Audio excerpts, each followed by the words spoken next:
Hi guys, நாம் இன்னைக்கு லெதர்மேன் ட்ராமாவோட 2வது எபிசோடு தான் பார்க்க போகிறோம். வாங்க இப்போ டைரக்டராக ட்ராமாக்குள்ளே போயிடலாம். ஓப்பனிங் சீன்லேயே நம்ம ஹீரோவும் ஹீரோயினும் ஒரு காரில் வந்துட்டு இருக்காங்க. நம்ம ஹீரோயின் வந்து ரொம்பவே நர்வஸாக வந்துட்டு இருக்காங்க. அப்போதான் பீரியட்ஸ் டேஸில் அவங்களுக்கு என்ன நடந்துச்சு அப்படிங்கிற மாதிரி யோசிச்சுட்டு வந்துட்டு இருக்காங்க. அப்போ நம்ம ஹேக்கர் பையன் இருக்கான்ல, அவன் வந்து ஜான் ஃபேமிலியோட டீட்டெயில்ஸ் எல்லாம் சொல்லிட்டு இருக்கான். ஜான் ஷின்யான் இவங்க வந்து ஒரு லோக்கல் ஹையஸ்ட் ஜுவல்லரி ஷாப்போட ஃபவுண்டர். ஜான் ஷின்யான் வந்து ஜான் மேன்ஷன்ல தான் வந்தாங்க. அவங்க கிராண்ட் ஃபாவும் சரி, அவங்கள ஃபேமிலி சுற்றி இருக்கிற எல்லாரும் சரி, அவங்களே வந்து அவ்வளோ பத்திரமா பார்த்துக்கிட்டாங்க.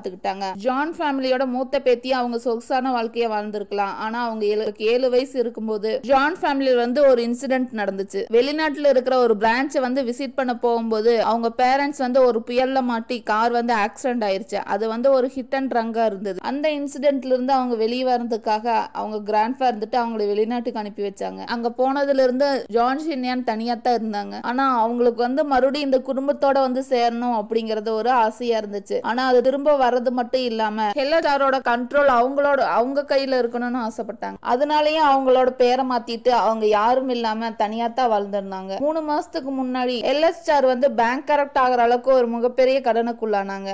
அந்த கடனை வந்து ரிட்டர்ன் தரக்கு அவங்களுக்கு வந்து 2 மாசம் டைம் இருந்துச்சு. ஆனா சம் சிச்சுவேஷன் ப்ராப்ளத்தினால அந்த கடனை வந்து அப்பவே பே பண்ற நிலைமை வந்துச்சு. அப்போதைக்கு அவங்க சொத்தெல்லாம் ஒரு இடத்துல வந்து முடங்கி கிடந்துச்சு. அவங்க கிட்ட கேஷா எந்த பணமுமே இல்ல. எல்எஸ்டாரோடைய நிறைய அசெட் ஃப்ரோசன் ஆயிருச்சு. இதெல்லாம் கேள்விப்பட்ட ஜான் ஷின்யான் அதிர்ச்சியில ஹோமாக்கே போயிட்டாங்க. அந்த ஃபேமிலிக்கும் சரி, அந்த கம்பெனிக்கும் சரி வழி நடத்த ஒரு ஆளே இல்ல. அதனால மிக்ஸான் வந்து அவங்க அம்மாவோட 40% சேரையும் கைப்பற்றி ஒரு உண்மையான தலைவின்னு நிரூபிக்க வேண்டிய நிலைமை வந்திருக்கு.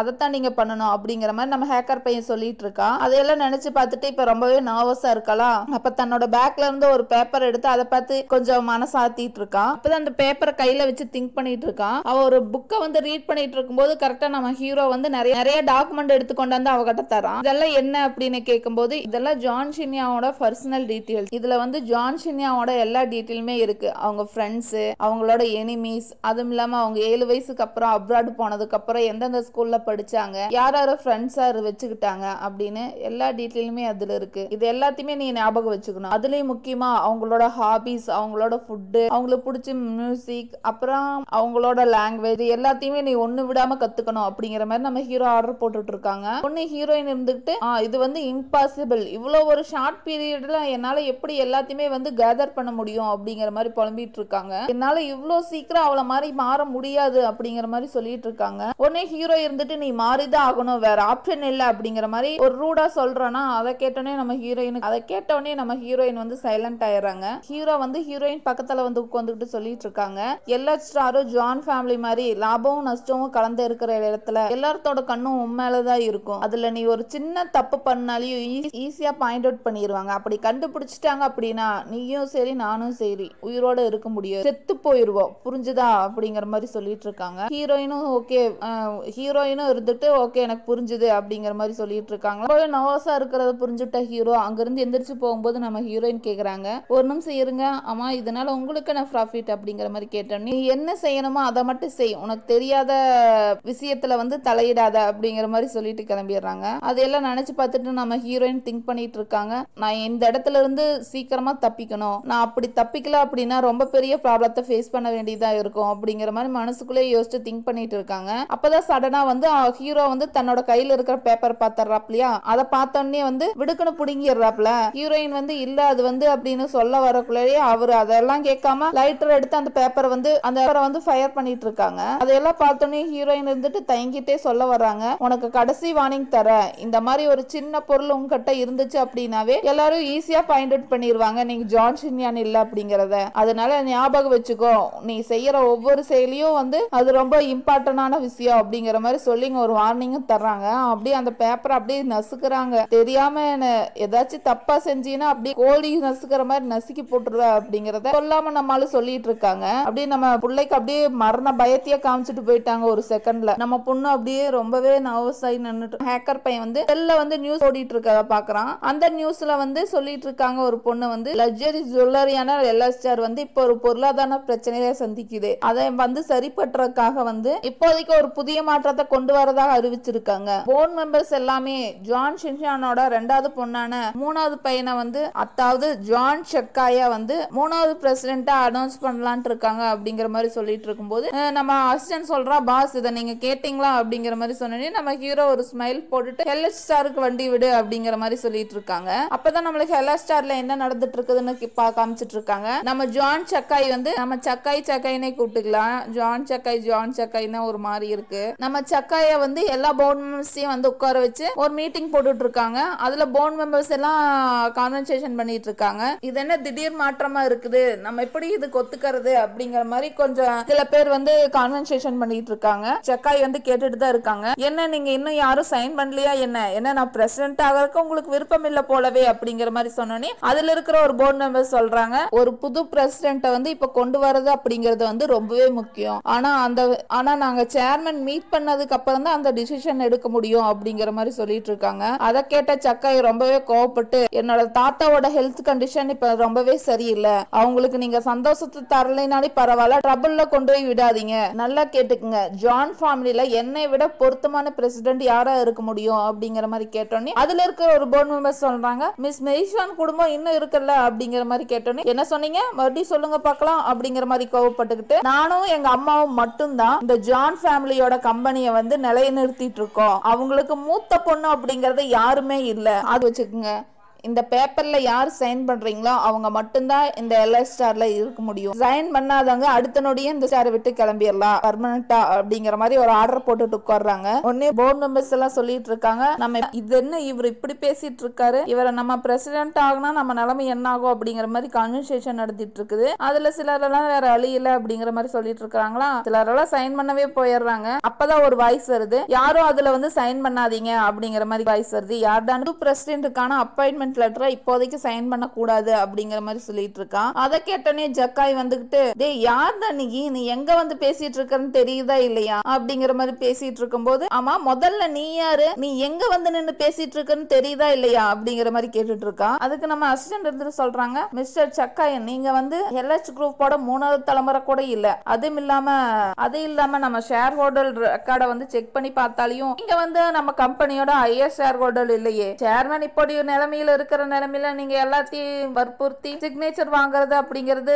தப்பு இல்லையா அப்படிங்கிற மாதிரி சொல்லிட்டு இருக்கான். உடனே இருந்துட்டு செக்யூரிட்டிக்கு வந்து ஜக்காய் ஆர்டர் பண்றாங்க, முதல்ல இவனை அடிச்சு வெளியே துரத்துங்கடா அப்படிங்கிற மாதிரி சொன்னோன்னே அப்பதான் நம்ம பாடி கார்டு உள்ள என்ட்ரி ஆகுறாங்க. தைரியம் இருந்தா தொடுங்கடா பாக்கலாம் அப்படின்னு வந்து கெத்தா நிப்பாரு வருங்க, செம்ம மாசா இருக்கும். உடனே வந்துட்டு நீயா வண்டா அவ புதுசா அப்படிங்கிற மாதிரி சொல்லிட்டு இருக்கான். யார்டா இங்க வந்து உங்களை பிரச்சனை பண்ண அனுப்பி விட்டது, எல்லா ஸ்டாரை வந்து என்னை விட நிலைநிறுத்தறதுக்கு யாருக்கு தகுதி இருக்கு அப்படிங்கிற மாதிரி சொல்லிட்டு இருக்கும்போது அப்ப நம்ம ஹீரோ இருந்துட்டு இவளுக்கு இருக்கு அப்படிங்கிற மாதிரி சொல்லிட்டு முன்னாடி வந்து நிக்கிறாங்க. உடனே போர்டு மெம்பர்ஸ் எல்லாம் இவங்க யாருன்னு உங்களுக்கு தெரியுமா அப்படிங்கிற மாதிரி கான்வர்சேஷன் நடத்திட்டு இருக்காங்க. அப்பதான் நம்ம ஹீரோயின் உள்ள வராப்ல. அதை பார்த்தோன்னே இவங்க யாருன்னு சில பேர் கேள்வி கேட்டுட்டு இருக்காங்க. அதுல இருக்கிற போர்டு மெம்பர்ஸ் ஒருத்தர் சொல்றாரு, அவங்க யாருன்னு தெரியலையா, அவங்கதான் மிஸ் ஜான் அப்படிங்கிற மாதிரி சொல்லிட்டு இருக்கும்போது, அவங்க தானே இவங்க அப்படிங்கிற மாதிரி சொல்லிட்டு இருக்காங்க. நம்ம ஹீரோ வந்து ஹீரோயினை முன்னாடி வர சொல்லி கண்ணை காமிக்கிறாங்களா, நம்ம ஹீரோயினும் அப்படியே தயங்கிட்டே முன்னாடி வர்றாங்க. முன்னாடி வந்தோடனே நம்ம ஹீரோ வந்து ஸ்பீச் தர ஆரம்பிக்கிறாங்க. சேர்மனோட மூத்த பொண்ணு மேடம் ஜான் மெக்ஸாயோட மூத்த பொண்ணு இவங்க தான் அப்படிங்கிற மாதிரி இன்ட்ரோ பண்ணி வைக்கிறாங்க. மிஸ்ஸஸ் ஜான் சின்யான் அப்படிங்கிற மாதிரி இன்ட்ரோ பண்ணி வைக்கிறாரு. அதுல இருந்து ஒரு போர்டு மெம்பர்ஸ் சொல்றாங்க, எனக்கு நல்லாவே தெரியும் சேர்மன் அவங்களை வந்து வெளிநாட்டுல தானே வச்சிருந்தாங்க, அவங்க உயிரோட இருப்பாங்கன்னு எனக்கு நல்லாவே தெரியும் அப்படிங்கிற மாதிரி சொன்னோன்னே அதுல இருக்க சில மெம்பர்ஸும் ஆமா இது வரைக்கும் அவங்களை யாருமே பார்த்ததில்ல அப்படிங்கிற மாதிரி கான்வர்சேஷன் போயிட்டு இருக்கு. அதையெல்லாம் கேட்டோன்னே ஜக்காய் ரொம்பவே டென்ஷன் ஆயிடுறான். எல்லா ஸ்டார் வந்து ஃபர்ஸ்ட் அவங்க அம்மா தான் எடுத்து நடத்திட்டு இருந்தாங்க, இப்ப மிஸ்ஸஸ் ஜான் திரும்ப வந்திருக்காங்க அப்படின்னா அதை வந்து ரன் பண்றதுக்கு தானே வந்திருக்காங்க அப்படிங்கிற மாதிரி சொல்லிட்டு இருக்காங்க. இதையெல்லாம் கேள்விப்பட்டோன்னே ஜக்காய் ரொம்பவே டென்ஷன் ஆயிடுறான். உடனே அங்கிருந்து கத்திட்டு இருக்கான், வாயை மூடுங்க எல்லாரும் என்ன பேசிட்டு இருக்கிறீங்க, 16 வருஷத்துக்கு முன்னாடி எங்க தாத்தா அவளை வந்து அப்ராட் அனுப்பி வச்சிருந்தாங்க, அதுக்கப்புறமா எங்களுக்கும் அவளுக்கு எந்த ஒரு தொடர்புமே இல்ல, she is never come back அப்படிங்கிற மாதிரி சொல்லிட்டு இருக்கான். அதுக்கு இருந்துட்டு நம்ம ஹீரோ பதிலடி தராப்ல, அப்படி இப்படி அவ்வளவு கான்பிடென்டா சொல்றீங்க, அவங்க வரவே மாட்டாங்க அப்படிங்கிற மாதிரி சொல்லிட்டு, அதெல்லாம் இப்ப முக்கியம் இல்ல, அவங்க வந்துட்டாங்க, இப்ப என்னதான் முடிவு அப்படிங்கிற மாதிரி சொல்லிட்டு இருக்கான். நம்ம ஹீரோ வந்து கண்ணை காமிச்சோன்னே நம்ம ஹீரோயின் முன்ன ஃப்ரெண்ட்ல வந்துட்டு சொல்றாங்க, என் பேரு வந்து ஜான் சின்யான், எனக்கு வந்து இவர் சேர்மன் ஆகிறதுல விருப்பம் இல்ல அப்படிங்கிற மாதிரி அப்ஜெக்ஷன் சொல்லிட்டு அந்த மீட்டிங் முடிச்சுட்டு வெளியே வர்றாங்க. நம்ம ஹீரோயினுக்கு அப்படியே ரொம்ப நர்வஸா இருக்கு, நடக்க சொன்னா நம்ம புள்ள ஓடிட்டு இருக்காங்க. கரெக்டா ஸ்லிப் ஆகி போய் விழுகும்போது நம்ம ஹீரோ வந்து ஹோல்ட் பண்ணிக்கிறாங்க. உடனே வந்துட்டு ஆர்டர் தராங்க, கார் எடுத்துட்டு வாங்க ஃபர்ஸ்ட் நம்ம மேன்ஷனுக்கு கிளம்பலாம் அப்படிங்கிற மாதிரி ஆர்டர் சொன்னோன்னே அவங்க கார் எடுக்க போயிடுறாங்க. அப்பதான் நம்மளுக்கு வந்து ஒரு அன்னோன் பர்சனை காமிக்கிறாங்க. நீ அந்த கார் ஆக்சிடென்ட்ல என்னடா நடக்குதுங்க அப்படிங்கிற மாதிரி சொன்னோன்னே அந்த அசிஸ்டன்ட் சொல்றாப்ல, பாஸ் அந்த கார் ஆக்சிடென்ட்ல யாருமே உயிரோட இல்லைன்னு நான் கேள்விப்பட்டேன், அதனாலதான் அவங்க செத்துட்டாங்கன்னு நினைச்சேன் அப்படிங்கிற மாதிரி சொன்னோன்னே, என்ன தைரியம் அவரோட பாடி வந்து கிடைக்கல அப்படிங்கும் போது நீ எப்படி செத்துட்டா அப்படிங்கறத முடிவு பண்ண அப்படிங்கிற மாதிரி கேட்டுட்டு இருக்கான். விடுங்க பாஸ், நான் இப்போ உடனே மேன்ஷனுக்கு போய் அவங்களோட கதையை க்ளோஸ் பண்ணிடுறேன் அப்படிங்கிற மாதிரி சொன்னோன்னே, அவ வெளிநாட்டுல இருக்கும்போது அவ மேல கை வச்சோம் அப்படின்னா அது வந்து எது பெருசாகாது. அவ இங்க மேன்ஷன்ல இருக்கா, இப்ப கை வச்சோம் அப்படின்னா அது பெரிய வந்து இப்ப கை வச்சோம் அப்படின்னா அது வந்து ரொம்ப பெரிய ப்ராப்ளம் ஆகும். அவளுக்கு வந்து அந்த மேன்ஷன் வந்து ஒரு நரகம் அப்படிங்கறத நான் புரிய வைக்கிறேன் அப்படிங்கிற மாதிரி ஒரு ஈவில் சிற்ப போட்டுட்டு இருக்காங்க. அப்படியே நம்ம ஹீரோவும் ஹீரோயினும் வந்து மேன்ஷனுக்கு வர்றாங்க. அப்ப நம்ம ஹீரோ வந்து காரை விட்டு இறங்கி வந்து நம்ம ஹீரோயினை வந்து வெளியே வா அப்படிங்கிற மாதிரி கை கொடுக்குறாங்க. நம்ம ஹீரோயின் வந்து ரொம்பவே தயங்கி உட்கார்ந்துகிட்டே இருக்காங்க. அப்ப உள்ள இருந்து ஒரு பர்சன் வெளியே வராங்களா, அவங்கள பார்த்தோன்னே டக்குன்னு கை கொடுத்து வெளியே வந்துடுறாங்க. அந்த பர்சன் வந்து அவங்க ரெண்டாத்தையும் வெல்கம் பண்றாங்க. அப்படியே நம்ம பொண்ணு வந்து அவசரத்துல லின்னு சொல்ல வரும்போது நம்ம ஹீரோ வந்து கையை ஹோல்ட் பண்ணிடுறாப்ல. ஒன்னு இருந்துட்டு நிதானத்துக்கு வந்துட்டு தேங்க்யூ மிஸ்ஸஸ் வாங்கி அப்படிங்கிற மாதிரி சொல்லிட்டு இருக்காங்களா. நம்ம மீட் பண்ணி ரொம்ப நாள் ஆச்சு மேடம், அதனால நீங்க வந்து என்னைய இந்த அளவுக்கு பொலைட்டா நடத்தவேன்னு அவசியம் இல்ல அப்படிங்கிற மாதிரி சொல்லிட்டு நம்ம ஹீரோவை பாக்குறாங்க. ஹீரோ வந்து ஹீரோயின் கையை வந்து ரொம்ப நேரமே ஹோல்ட் பண்ணிட்டு இருக்கான். அதை பார்த்தோன்னே இவங்க யாரு அப்படிங்கிற மாதிரி கேட்டோன்னே நம்ம ஹீரோயின் வந்து சொல்ல தயங்குறாங்க. இவங்க வந்து நிறுத்திட்டு இருக்கும்போது நம்ம ஹீரோவே சொல்றாங்க, நான் வந்து இவங்களோட ஃபியான்சே, நாங்க வந்து ஸ்பெயின்ல இருக்கும்போது வந்து மீட் பண்ணிக்கிட்டோம், அப்பவே எங்களுக்கு வந்து காதல் வந்துருச்சு, அதுக்கப்புறம் அது வந்து கண்டினியூ ஆச்சு அப்படிங்கிற மாதிரி அந்த டீட்டெயில் எல்லாம் சொல்லிட்டு இருக்காங்க. ஓ அப்படியா அப்படிங்கிற மாதிரி அங்கிளும் கேட்டு தெரிஞ்சுக்கிறாங்க. இனிமேல் நம்ம இவங்களை அங்கிளுனே கூப்பிட்டுக்கலாம். சரி வாங்க நம்ம சேர்மன் பாக்கறதுக்குள்ள போலாம் அப்படிங்கிற மாதிரி அவங்க ரெண்டத்தையும் கூட்டிட்டு போறாங்க. இந்த பக்கம் அப்படிங்கிற மாதிரி வழி அமைக்கிறாங்களா. உடனே நம்ம ஹீரோவும் ஹீரோயின் அந்த பக்கம் போறாங்க. சடனா நம்ம ஹீரோ வந்து ஒரு பெயிண்டிங்க பாக்குறான். அந்த பெயிண்டிங்க பார்க்கும்போது அவனுக்கு ஒரு மாதிரி டிப்ரெஷன் ஆகுது. உடனே நம்ம ஹீரோயின் கையை வந்து ரொம்பவே அழுத்தி பிடிக்கிறானா. ஹீரோயின் இருந்துட்டு அவ பேரை சொல்றா. அதுக்கப்புறம் தான் அவன் வந்து காம்டவுனே ஆகுறான். அதுக்கப்புறம் நிதானத்துல வந்துட்டு நின்றுட்டு இருக்கும்போது அப்பதான் படியில இருந்து ஒருத்தங்க இறங்கி வராங்க. யாருடான்னு பார்த்தா அவங்க ஆன்டி வராங்க. ஜான் ஷின்யான், உன்னை பார்த்து ரொம்ப வருஷம் ஆச்சு, நீ ரொம்ப வளர்ந்துட்ட அப்படிங்கிற மாதிரி பேசிட்டு இருக்காங்க. அதுக்கு நம்ம ஹீரோயினும் ஆமாமல்ல அப்படிங்கிற மாதிரி பேசிட்டு இருக்கும்போது நம்ம இவரு யாரு அப்படிங்கிற மாதிரி சொன்னோன்னே நம்ம ஹீரோவை இன்ட்ரோ ஆயிருக்காங்க. நான் தான் இவளோட ஃபியான்சே அப்படிங்கிற மாதிரி. அப்படியே காமாருக்குள்ளே நம்ம அங்கிள் வந்துட்டு சரி வாங்க உங்களுக்காக தான் சேர்மன் வெயிட் பண்ணிட்டு இருக்காங்க அப்படிங்கிற மாதிரி அப்படியே ரெண்டு பேர்த்தையும் உள்ள கூட்டிட்டு போயிடுறாங்க. கூட்டிட்டு போனோடனே நம்ம அங்கிள் வந்துட்டு நம்ம சேர்மனை வந்து எழுப்புறக்கு ட்ரை பண்றாங்க. ஆனா அவங்க கிட்ட இருந்து எந்த ரியாக்ஷனுமே இல்ல. அதுக்கப்புறம் தட்டி எழுப்புறாங்க, இந்த மாதிரி ஜான் ஷின்யான் வந்திருக்காங்க எந்திரிங்க அப்படிங்கிற மாதிரி கூப்பிட்டோன்னே நம்ம சேர்மனும் வந்து கண்டுபிடிக்கிறாங்க. உடனே ஹீரோ இருந்துட்டு போய் பேசு அப்படிங்கிற மாதிரி சைகை காமிக்கிறாங்களா. உடனே இருந்துட்டு ஹீரோயின் போறாங்க. அவர் ரொம்பவே ஸ்ட்ரகிள் பண்றத பார்த்துட்டு இவளுக்கே கொஞ்சம் சங்கடமாயிருது. உடனே பக்கத்துல வந்துட்டு நான் ரிட்டர்ன் வந்துட்டேன் கிராண்ட்ஃபா அப்படிங்கிற மாதிரி சொல்லிட்டு இருக்காங்க. நான் ரிட்டர்ன் வந்துட்டேன் கிராண்ட்ஃபா, நீங்க ஒன்னும் கவலைப்படாதீங்க அப்படிங்கிற மாதிரி சொல்லிட்டு இருக்கா. அப்படியே எல்லாத்தையும் பேசி முடிச்சுட்டு நம்ம ஹீரோயின் வந்து தன்னோட ரூம்ல வந்து உட்கார்ந்துட்டு இருக்காங்க. அவருக்கு வந்து என்ன செய்யறதுனே புரியல. நம்ம எதுக்கு இதை ஒத்துக்கிட்டா, எதனால நம்ம இங்க ஆக்ட் பண்ணிட்டு இருக்கோம் அப்படிங்கிற மாதிரி அவனால வந்து சின்யானாவே நடிக்க முடியல. எதனால நாம இப்படி அக்செப்ட் பண்ணிக்கிட்டோம் அப்படிங்கிற மாதிரி சொல்லி புலம்பிட்டு இருக்கா. அப்பதான் வீட்டையெல்லாம் பாக்குறான். வீட்டை பார்த்தோன்னே ஒரு கியூரியாசிட்டி வந்துருது. எல்லாத்தையும் சுத்தி பார்த்துட்டு இருக்கானா. அப்ப ரூம்ல போய் பார்த்தா ரொம்பவே காஸ்ட்லியான ட்ரெஸ்ஸஸ், ஷூஸ், அப்புறம் ஜுவல்லர்ஸ் எல்லாமே இருக்கா. அதெல்லாம் சுத்தி பார்த்துட்டு இருக்கான். அப்ப சடனா நம்ம ஹீரோ வந்துடுறானா. எனக்கு ரொம்பவே போர் அடிச்சுது, அதனாலதான் நான் இதெல்லாம் சுத்தி பார்த்துட்டு இருக்கேன் அப்படிங்கிற மாதிரி சொல்லிட்டு இருக்கான். நீ ஜான் ஷின்யானா இருக்கிற வரைக்கும் இதெல்லாமே உனக்கு தான் சொந்தம் அப்படிங்கிற மாதிரி சொல்லிட்டு அவன் பாட்டு கிளம்பிடுறானா. உடனே நம்ம ஹீரோயின் சொல்றான், நான் வந்து இங்க நிரந்தரமா இருக்க போறது இல்ல, அப்புறம் எப்படி இதெல்லாம் எனக்கு சொந்தமாகும் அப்படிங்கிற மாதிரி நம்ம ஹீரோயின் அந்த பக்கம் சொல்லிட்டு இருக்காங்க. அப்படி நம்ம லின்னு வந்துகிட்டு ஏதோ ஒன்னு டிராயிங் பண்ணிட்டு நம்ம ஹீரோயினை யூனிவர்சிட்டியில பாத்தியா அதெல்லாம் நினைச்சு திங்க் பண்ணிட்டு இருக்கா. அப்பதான் அவனு யோசிக்கிறான், ஆமா அவன் வந்து ஜான் ஷின்யான் இல்ல அப்படின்னா ஜான் ஷின்யான் எங்க போனாங்க, சேர்மன் வந்து எனக்கு கரெக்டான டீட்டெயில் தானே தந்தாங்க, அவங்களுக்கு என்ன இருக்கும் அப்படிங்கிற மாதிரி திங்க் பண்ணிட்டு இருக்கா. அப்பதான் சடனா ஒரு லேடியை காமிக்கிறாங்க. அந்த லேடி வந்து ஒரு பாக்ஸை வச்சுட்டு இதுல 2 மில்லியன் இருக்கு, இது உங்களுக்கு போதுமா அப்படிங்கிற மாதிரி கேட்டுட்டு இருக்கா. ஒன்னு நின்று இருந்துட்டு நீங்க யாரு அப்படிங்கிற மாதிரி சொன்னோன்னே தன்னை வந்து இன்ட்ரோ பண்ணிக்கிறாங்க. ஷிலின் ஃபேஷன் ஸ்டுடியோவோட CEO அப்படிங்கிற மாதிரி சொல்லி இன்ட்ரோ பண்ணிட்டு தன்னோட விசிட் கார்டையும் அவங்க கிட்ட தராங்க. அப்படின்னா எனக்கு ஒரு 7 விசிட் கார்டு தந்து என்னோட ஜுவல்லரி டிசைனை வாங்குறதுக்கு ட்ரை பண்ணது நீங்க தானவா அப்படிங்கிற மாதிரி கேட்டுட்டு இருக்கா. உடனே இருந்துட்டு அந்த பொண்ணும் சொல்றான், ஃபேஷன் டிசைன் ஸ்டைலுக்கும் பெஸ்டான ஸ்டுடியோனா அது எங்களோட ஸ்டுடியோ தான், எங்களோட ஸ்டைலுக்கும் வேல்யூபிளுக்கும் உங்களோட ஜுவல்லர்ஸ் வந்து ரொம்பவே மேட்சிங்கா இருக்கும், அதனாலதான் நான் வந்து உங்களோட ஜுவல்லர்ஸ் வந்து வாங்க ஆசைப்படுறேன். இந்த ஜுவல்லர்ஸ் மட்டும் இல்ல 1 இயர்க்கான எல்லா இதுமே நான் உங்ககிட்ட இருந்து வாங்குறதுக்கு ஆசைப்படுறேன் அப்படிங்கிற மாதிரி சொல்லிட்டு இருக்கும்போது, இதுக்காக நீங்க எவ்வளவு எனக்கு பே பண்ணுவீங்க அப்படிங்கிற மாதிரி கேட்டோன்னே 10 மில்லியன் உங்களுக்கு பே பண்றேன், நீங்க அக்செப்ட் பண்ணிக்கிட்டீங்க அப்படின்னா அப்படிங்கிற மாதிரி சொல்லிட்டு இருக்கா. உடனே நம்ம லின்னு சிரிச்சுட்டு 10 மில்லியனா, அதுக்கு இந்த ஒரு பேப்பர் மட்டும்தான் ஒர்த்து அப்படிங்கிற மாதிரி சொல்லி தந்துட்டு போறானா. அப்பதான் நம்ம லின்னுக்கு வந்து ஒரு மெசேஜ் வருது. யாருடான்னு பார்த்தா நம்ம அங்கிள் தான் வந்து இந்த மாதிரி ஷின்யான் ரிட்டர்ன் வந்துட்டா அப்படிங்கிற மாதிரி சொல்லிட்டு இருக்காங்க. அதை கேட்டோன்னே இவனுக்கு அப்படியே ஷாக் ஆயிருது. என்னது ரிட்டர்ன் வந்துட்டானா, என்னது ரிட்டர்ன் வந்துட்டாளா அப்படிங்கிற மாதிரி யோசிச்சுட்டு, சாரிங்க இப்போதைக்கு எனக்கு ஒரு இம்பார்ட்டன்டான ஒர்க் இருக்கு அப்படிங்கிற மாதிரி சொல்லிட்டு லின் அங்கிருந்து கிளம்பி போயிடுறானா. உடனே இந்த அப்படியே நம்ம ஹீரோயின் வந்து மேன்ஷனை சுத்தி பார்த்துட்டு இருக்காங்க. அப்ப வந்து அவங்களுக்கு அவங்களே சொல்லிட்டு இருக்காங்க, இங்கதான் வாழ்ந்தாலாம், அடைய நினைக்கிறதுல என்னால அடைய முடியுமா என்ன அப்படிங்கிற மாதிரி திங்க் பண்ணிட்டு இருக்கும்போது சடனா ஒரு பிளேஸ் பாக்குறாங்க. அது என்ன இடம் அப்படிங்கிற மாதிரி அங்கேயே சன்னாய் நின்று பார்த்துட்டு இருக்கும்போது பேக்ல காமிக்கிறாங்க, சைட்ல காமிக்கிறாங்க. அப்பதான் அந்த கில்லர் வந்து ஹீரோயினை வந்து ஃபாலோ பண்ணிட்டு வந்திருக்கான். கரெக்டா அவகிட்ட நெருங்கலான்னு வரும்போது நம்ம ஹீரோயின் வந்து அங்க இருந்து நகர்ந்து போயிடுறாங்களா. சடனா போய் அவன் வந்து ஒளிஞ்சுக்கிறான். கரெக்டா அந்த டைம்ல பார்த்து லின்னு வந்துடுறாங்க. அப்படியே செல்ல பார்த்துட்டு பேசிட்டு வந்துட்டு இருக்காங்க. வரதா ஒரு இன்ஃபர்மேஷன் தரல, அவ என்ன எனக்கு ஆளு பண்ணல அப்படிங்கிற மாதிரி வந்துட்டு இருக்கும்போது அப்பதான் நம்ம சடனா ஹீரோயின் பாத்துறாங்க. ஹீரோயின் பார்த்த உடனே ஹீரோயினோட ஒரிஜினல் பேரை சொல்லி கூப்பிடுறாங்களா. பழக்க தோசைல நம்ம பொண்ணு திரும்பி பாத்துறான். சொல்லுங்க அப்படிங்கிற மாதிரி. இன்னும் அவனுக்கு வந்து சந்தேகம் அதிகமாகுது. நீ ஷென் மேனிங் தானே அப்படிங்கிற மாதிரி கேட்டோன்னே, யார் அந்த ஷென் மேனிங் அப்படிங்கிற மாதிரி நம்ம ஹீரோயின் தெரியாத மாதிரியே நடிக்கிறாங்க. இன்டர்நேஷனல் யூனிவர்சிட்டில ஆர்ட் டிபார்ட்மெண்ட்ல படிக்கிற ஷென் மேனிங் நீ தானே அப்படிங்கிற மாதிரி கேட்டுட்டு இருக்கான். அது நான் இல்லைங்க அப்படிங்கிற மாதிரி சொல்லிட்டு அவன் வந்து போறானா. உடனே லின்னு இருந்துட்டு, அதுக்கு வாய்ப்பே இல்ல, அது நீதான், இது நீதான், நம்ம ஆல்ரெடி வந்து மீட் பண்ணி இருக்கிறோம், அன்னைக்கு ஆஃப்டர்நூன் வந்து சந்திச்சமல்ல, உனக்கு ஞாபகம் இல்லையா அப்படிங்கிற மாதிரி கேட்டோன்னே உடனே நம்ம ஹீரோயின் இருந்துட்டு, நீங்க நினைக்கிறாலும் நான் இல்ல, நீங்க வேற யாரோ நினைச்சு பேசி இருக்கிறீங்க அப்படிங்கிற மாதிரி சொல்லிட்டு அப்படி எஸ்கேப் ஆகலான்னு போகும்போது நம்ம லின்னு கையை பிடிச்சிடறாப்ல. இம்பாசிபிள், அது வந்து நீதான் அப்படிங்கிற மாதிரி சொல்லிட்டு இருக்கானா. இல்ல அது நான் இல்ல அப்படிங்கிற மாதிரி சொல்லிட்டு இருக்கா. நீ அது இல்லைன்னா அப்போ பேர் என்ன அப்படிங்கிற மாதிரி சொன்னே அப்படியே நம்ம ஹீரோயின் வந்து தயங்கிட்டே சொல்றாங்க, என் பேர் வந்து ஜுவான் ஷின்யான். ஷின்யானியா அப்படிங்கிற மாதிரி கேட்டோன்னே,